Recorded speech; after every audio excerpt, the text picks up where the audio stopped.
அனைத்து விவசாய பெருமக்களுக்கும் வணக்கம். நான் உங்கள் அக்ரி காவியா. இன்றைக்கி இந்த வீடியோவில் நம்ம எதை பற்றி பார்க்க போகிறோம்னா, கத்திரிக்காயில் வரக்கூடிய பூச்சிகளையும் அதை எப்படி முழுமையாக தடுக்கலாம் அப்படின்றத பற்றி தான் பார்க்க போகிறோம்.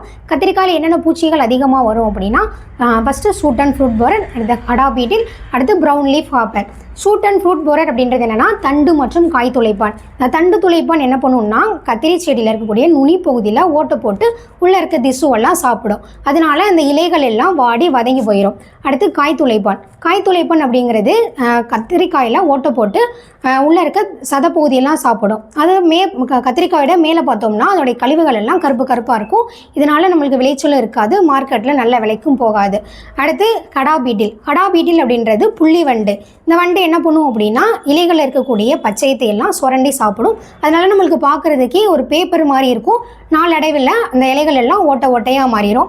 அதனால் நம்மளுக்கு அந்த செடியோட வளர்ச்சியே இருக்காது, அது அப்படியே ஸ்டாப் ஆகிடும். அடுத்து ப்ரௌன் லீஃப் ஹாப்பர் அப்படின்றது பழுப்பு தத்துப்பூச்சின்னு சொல்லுவோம். இது வந்துட்டு ஒரு சாறு உறிஞ்சும் பூச்சி. இந்த பூச்சி என்ன பண்ணுன்னா, சிற்றிலைன்னு சொல்லக்கூடிய ஒரு நோயை ஏற்படுத்தும். இந்த சாறு உறிஞ்சு பூச்சி இந்த இலைகளில் இருக்கக்கூடிய பச்சையத்தை எல்லாம் சாப்பிட்றதுனால, சாரெல்லாம் உறிஞ்சு சாப்பிட்றதுனால இலைகளோட சைஸே வந்துட்டு சின்னதாக மாறிடும். நம்மளுக்கு பார்க்குறதுக்கே வந்துட்டு ஒரு பூ மாதிரி தான் அதுவே தெரியும்.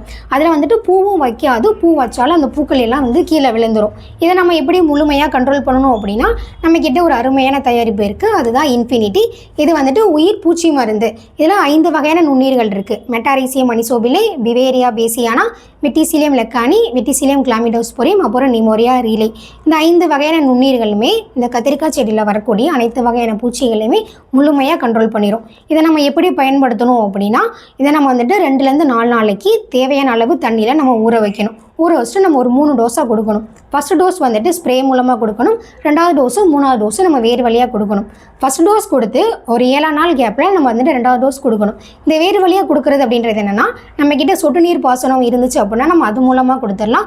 இல்லைன்னா ஊற வச்ச தண்ணி கூட எருவோ இல்லைன்னா மணலோ அது கூட கலந்து பெசரி விட்டு விசிறி விடலாம். இந்த மாதிரி நம்ம ஒரு 3 டோஸ் கொடுத்தோம் அப்படின்னா இந்த செடியில் வரக்கூடிய அனைத்து வகையான பூச்சிகளையுமே நம்ம கண்ட்ரோல் பண்ணிடலாம். எனவே அனைத்து விவசாயிகளும் இதை வாங்கி பயனடையுமாறு உங்களை அன்புடன் கேட்டுக்கொள்கிறேன். நன்றி, வணக்கம்.